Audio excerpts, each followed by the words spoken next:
उद्पान तीर्थ की उत्पत्ति और त्रित मुनि की कथा।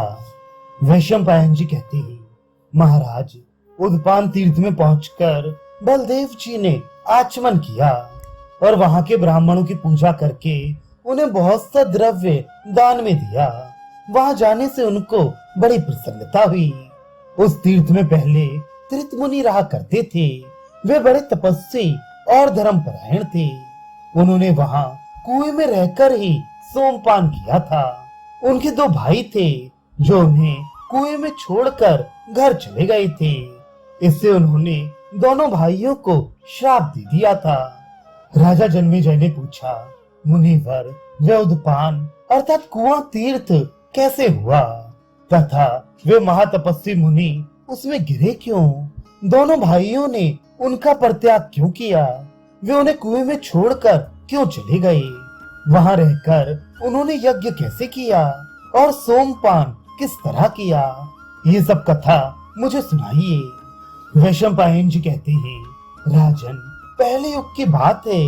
3 सहोदर भाई थे जो मुनि वृत्ति से रहा करते थे। उनके नाम थे एकत, द्वित और त्रित। वे सब वेद वेदता थे और तपस्या से ब्रह्मलोक में स्थान पा चुके थे। उनके धर्मात्मा पिता का नाम गौतम था। गौतम जी अपने पुत्रों के तप, नियम और इंद्रिय निग्रह से उन पर बहुत प्रसन्न रहते थे। कुछ काल के बाद जब गौतम परलोकवासी हो गए तो उनके यजमान लोग उनके पुत्रों का ही आदर सत्कार करने लगे।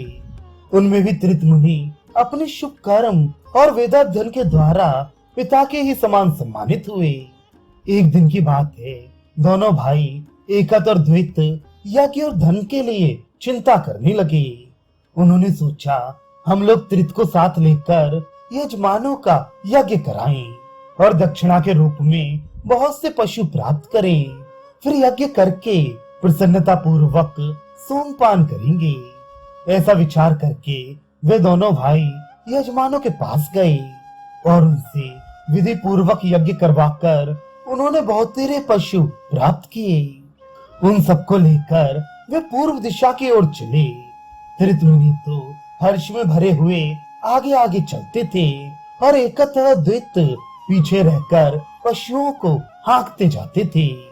पशुओं का वे महान संग्रह देखकर एकत और द्वित के मन में ये चिंता समाई कि कौन सा उपाय हो जिससे ये गौएं त्रित को न मिलकर सब हमारे ही पास रह जाएं।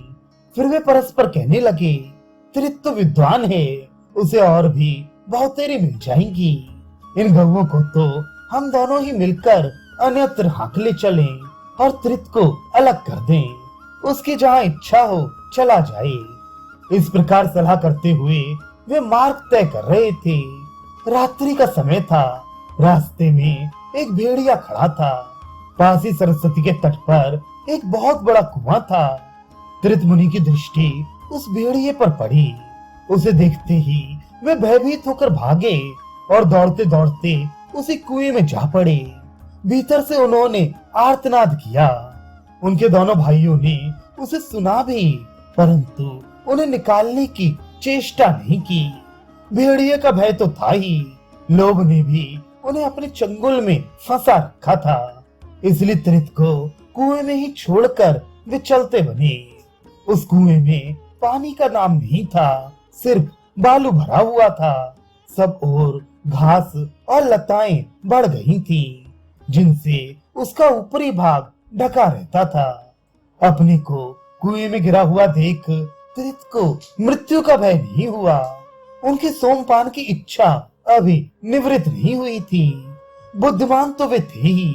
सोचने लगे, इसमें रहकर मैं सोमपान कैसे कर सकता हूँ।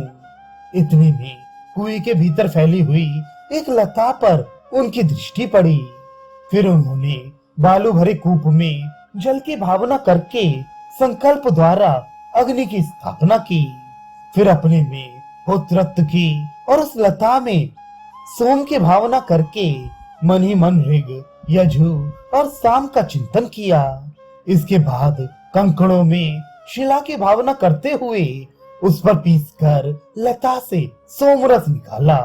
फिर पानी में घी का संकल्प करके उन्होंने देवताओं के भाग नियत किए और सोमरस तैयार करके वेद मंत्रों का तुमुल नाद किया। महात्मा त्रित की वह वेद ध्वनि स्वर्ग तक गूंज उठी। देव पुरोहित बृहस्पति जी को भी वे सुनाई पड़ी।